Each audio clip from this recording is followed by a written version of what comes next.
नमस्कार। भोरे भोर के एक और एपिसोड में आपका बहुत बहुत अभिनंदन करते हैं, स्वागत करते हैं। आपने हेडलाइन देख लिया होगा। अब हेडलाइन देख करके आपने अंदाज़ा तो लगा लिया होगा कि आज फिर से एक बार हम राजनीतिक चर्चा करने बैठे हैं और राजनीतिक चर्चा में बात बहुत बड़ी है। बड़ी बात इसलिए है कि आपको पता है कि नीतीश कुमार जी के पंचरत्नों पे, जैसा कि हमने लिखा भी है और जो चर्चाएं अब तक आपके पास नहीं पहुंची होंगी, वो चर्चा लेकर के हम आपके सामने आए। ये चर्चा है कि नीतीश कुमार लगातार 2020 के चुनाव के बाद से असहज महसूस कर रहे थे और कई तरह के फैसले लगातार धड़ाधड़ लिए जा रहे हैं। इन फैसलों के पीछे अगर कुछ नहीं है तो इतना तो ज़रूर है कि आखिर इन फैसलों को लेने के लिए नीतीश कुमार मजबूर क्यों हो रहे हैं। जिस व्यक्ति का कार्यकाल अभी बचा हुआ हो 2 साल, वो व्यक्ति अध्यक्ष पद से इस्तीफा क्यों देगा? क्या ऐसी मजबूरी आ गई या क्या ऐसी समस्या थी या कौन सा ऐसा उन्हें अवसर मिल गया था जो आरसीपी को देने के बाद पार्टी का धड़ाधड़ विस्तार हो जाएगा और अलग अलग राज्यों में इनकी सरकारें बन जाएंगी? ऐसे कौन से सुरखाब के पर थे या गुलर का फूल मिल गया था जो कि तथाकथित कहा जाता है? लेकिन इन सब के बाद कहीं ना कहीं एक बात तो तय नजर आ रही है कि नीतीश कुमार और भारतीय जनता पार्टी के बीच में लुका छिपी का खेल जारी है। और ये लुका छिपी का खेल तब और ज़्यादा गंभीर हो जाता है नीतीश के लिए और चिंता का विषय हो जाता है, क्योंकि नीतीश कुमार अक्सर अपनी राजनीति में 2-3 बातों का बहुत महत्व रखते हैं। पहला तो ये कि उनकी अंतरात्मा जो बातें कहती है उसका वो अक्सर अपने जीवन में उतारने का प्रयास करते हैं, जैसा कि वो कहते हैं। दूसरा, सुशासन उनके कहा जाता है कि उनके राजनीति का एक बड़ा हिस्सा है। न्याय के साथ विकास वो करना चाहते हैं। सुशासन बाबू के रूप में भी उनके नाम लिए जाते हैं और इसके साथ वो घुटन में नहीं रह सकते हैं। अपनी शर्तों पे वो राजनीति करने के लिए जाने जाते हैं। लेकिन इधर कुछ समय से, जैसा कि उन्होंने स्पष्ट भी किया है कि वो मुख्यमंत्री भी नहीं बनना चाहते थे, सुशील मोदी ने भी इस पर अब क्लियर कर दिया है। लेकिन इसके बाद भी भारतीय जनता पार्टी अपनी नीति, रणनीति और भीतर ही भीतर नीतीश कुमार को खोखला करने का प्रयास कर रही है, जैसा कि आप अक्सर राजनीतिक विश्लेषणों में सुन रहे होंगे और देखने को भी मिल रहा होगा। क्योंकि भारतीय जनता पार्टी नीतीश कुमार को कमज़ोर करने में लग चुकी है। अब उसका नज़र नीतीश कुमार के पंचरत्नों पर है और यहीं से नीतीश कुमार का जो अंतिम राजनीतिक द्वंद्व है, भारतीय जनता पार्टी जिस पर पूरी तरह से काबिज होना चाहती है, वो शुरू हो चुका है। आपको पता है कि नीतीश कुमार के इर्द गिर्द, हम उन पंचरत्नों की बात नहीं कर रहे हैं जो नीतीश कुमार के इर्द गिर्द बैठ करके और पार्टी की बैठकें किया करते हैं। हम आरसीपी सिंह की बात नहीं कर रहे हैं, हम ललन सिंह की बात भी नहीं कर रहे हैं, हम बात अशोक चौधरी की भी नहीं कर रहे हैं। हम बात और भी जो उनके अगल बगल में हैं, संजय झा की बात कर लें या विजेंद्र यादव की बात कर लें, हम उनकी भी बात नहीं कर रहे हैं। नहीं, हम बात कर रहे हैं नीतीश कुमार के और भी जितने छत्रप हैं उनकी। हम बात कर रहे हैं नीतीश कुमार को लगातार सरकार और सरकार में क्या कुछ हो रहा है उसकी पल पल की रिपोर्ट देने वाले उन अधिकारियों की, उन पंचरत्नों की जो नीतीश कुमार के साथ एक लंबे समय से जुड़े हुए हैं। ये वो अधिकारी हैं जिन पर कई बार उंगलियां उठी हैं, पर नीतीश कुमार ने इन पर किसी भी तरह की कोई कार्रवाई नहीं की है। आपको पता है कि 2005 से जब नीतीश कुमार सत्ता में आए तब से लेकर के अब तक उनके सबसे बड़े, अगर कोई रेस के घोड़ा साबित हुए हैं तो वो ये अधिकारी थे जिन पर वो पूरा भरोसा करते थे और यही उनके आँख, कान और नाक हुआ करते थे। राजनीति में चीज़ों को कानून के रूप में बनाना संसद का काम है, लेकिन उसे इम्प्लीमेंट करना, लागू करना और नीतियों को कैसे बनाया जाए, कैसे आम लोगों तक पहुंचाया जाए, इसका पूरा क्रियान्वयन इन अधिकारियों के जिम्मे होता है। नीतीश के ऐसे 5 रत्न हैं जिन पर साथ में रहने वाले साथी के साथ साथ विरोधी की ही नज़र अक्सर रही है। कहा जाता है कि नीतीश कुमार इनके द्वारा रेकी करवाते हैं अपने साथी दल के खेमे के मंत्रियों पर, उन पर भी लगातार प्रभाव जमाए जाते हैं। यही कारण है कि नीतीश कुमार की जम करके कभी कभी किरकिरी भी होती है और कहा जाता है कि ताली अगर कप्तान की तो गाली भी कप्तान की। ऐसा कई बार आपने सुना भी होगा। और ये भारतीय जनता पार्टी जम करके कहती है। अब तो भारतीय जनता पार्टी योजनाएं बनाने लगी है और इस योजनाओं को सुन करके, देख करके, और जो अभी आपके सामने खबरों के माध्यम से लेकर के आए, जो भीतरखाने से हमारे पास आ रही है कि भारतीय जनता पार्टी का केंद्रीय नेतृत्व थिंक टैंक जो है वो इस पर पूरी मजबूती के साथ नीतिगत फैसले लेने के लिए एकदम योजनाबद्ध तरीके से आगे बढ़ चुका है और कभी भी ये फैसले लिए जा सकते हैं। इन अधिकारियों को नीतीश कुमार से अलग किया जा सकता है। जैसे कि आपको पता है कि नीतीश कुमार को पहली बार झटका तब मिला था जब उनके सबसे परम प्रिय मित्र और 15 सालों से उनके साथ सत्ता का सुख भोग रहे, सत्ता में साथ दे रहे सुशील मोदी को उनसे अलग कर लिया गया था। सुशील मोदी ही नहीं, सुशील मोदी के साथ उन सारे लोगों को अलग कर लिया गया था जो लगातार 2015 से नीतीश कुमार के साथ चल रहे थे। और सबसे पहला झटका यहीं लगा था। दूसरा झटका किस तरह से नीतीश कुमार को कमजोर करने के लिए एलजेपी और चिराग पासवान को खुली छूट दे दी गई थी। इसके अलावे जदयू के विधायकों को अरुणाचल में जोड़ करके एक और झटका दिया गया था और इस झटकों के बाद नीतीश कुमार का सारा प्लान धरा का धरा रह गया। हालांकि नीतीश कुमार इतना जल्दी हार मानने वालों में से नहीं है। नीतीश कुमार अपने पुराने छत्र पर, पुराने साथियों और जिनसे कभी अलगाव हो गया था उन्हें जोड़ने का प्रयास शुरू कर चुके हैं। अब यह प्रयास कहीं ना कहीं भारतीय जनता पार्टी को भीतर ही भीतर हिला डुला रहा था कि कहीं ऐसा तो नहीं कि वो आरजेडी के साथ मिल जाएं। जैसे सभी को जोड़ रहे हैं तो आरजेडी से भी उनका कोई दुराव बहुत लंबा नहीं हो सकता है। और यही लग रहा था भारतीय जनता पार्टी को कि कहीं ऐसा ना हो कि वो आरजेडी के साथ मिलकर के सरकार बना लें और एक बार फिर से भारतीय जनता पार्टी के हाथ से एक राज्य निकल जाए। और यही वो कारण है कि नीतीश कुमार जी को लगातार चेतावनी पर चेतावनी अलग अलग माध्यमों से भारतीय जनता पार्टी दे रही है। अब उसकी नज़र नीतीश कुमार के पंचरत्नों पे है। आप जानना चाहते होंगे कि ये पंचरत्न कौन है। ये सारे नाम आपके जाने पहचाने हैं, आपके बगल से गुजर गए होंगे, आपने उतना ध्यान नहीं दिया होगा, पर राजनीति में और नीति में ये बातें बहुत महत्वपूर्ण होती हैं। पहला नाम है अमीर सुबहानी का।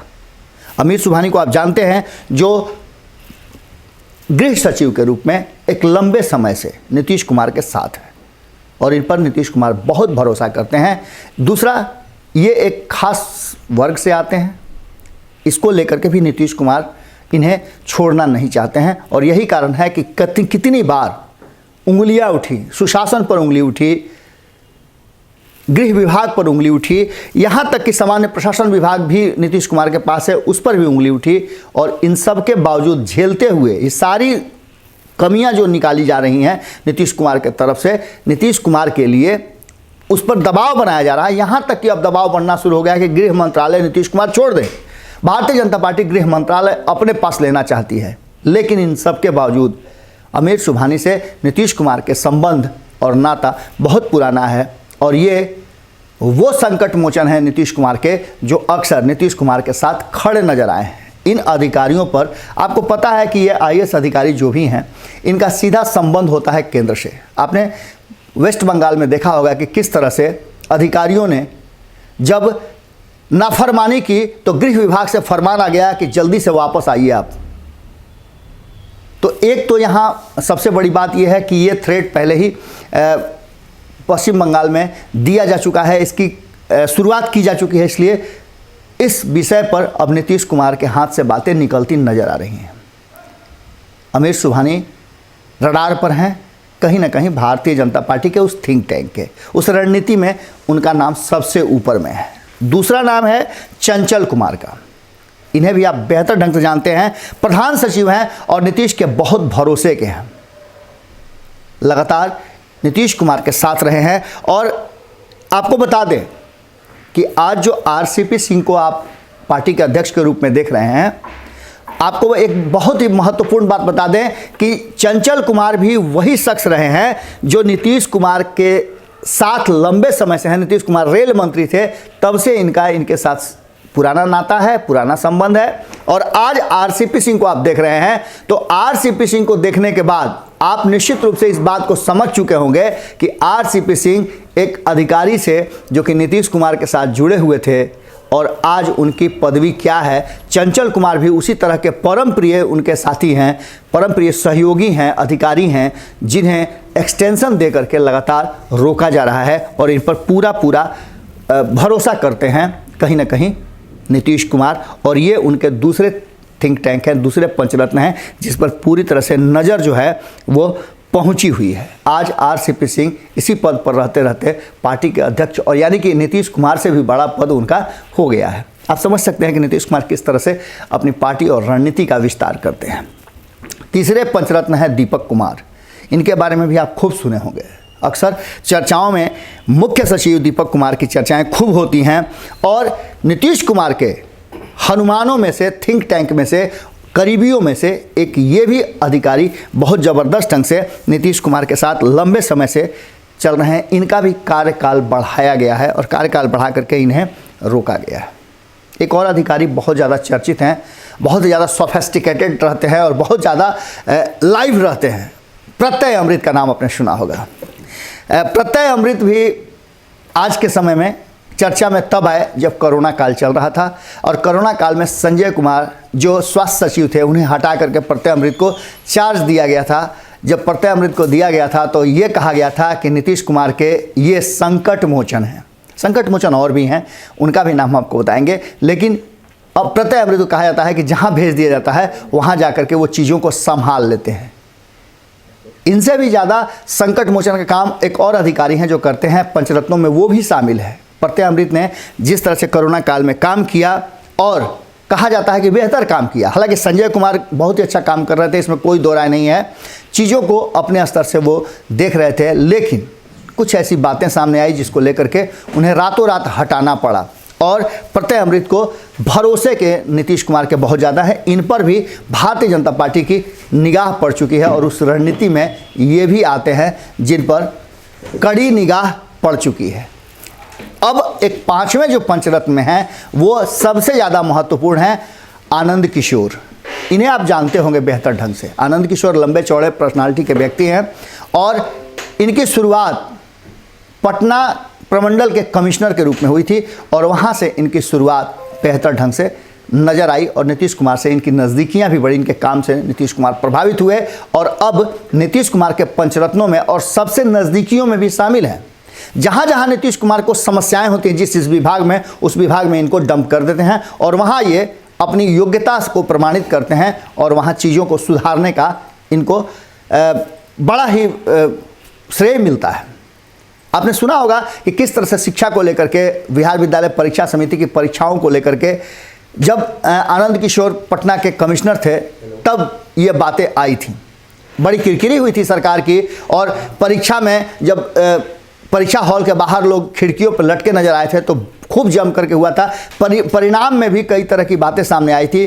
तब आनंद किशोर को दिया गया था बिहार विद्यालय परीक्षा समिति का चार्ज और इन्होंने बिहार विद्यालय परीक्षा समिति में परीक्षाओं को संचालित करने, उसे नियमित करने और एक सुशासन प्रशासन लाने का बेहतर काम किया था और इसके लिए इन्हें नीतीश कुमार ने सराहा भी था, पीठ भी थपथपाई थी। इतना ही नहीं, एक और बात, नगर विभाग में जब देखा था आपने कि पटना, आधा पटना बाढ़ छोड़ दीजिए ना साहब, बरसात के पानी से जब डूब गया तो नगर विकास विभाग के कार्यों को लेकर के जमकर किरकिरी हुई और पूरे दुनिया भर में नीतीश कुमार के क्रियाशैली और काम करने का के तरीके पर प्रश्न खड़े हुए।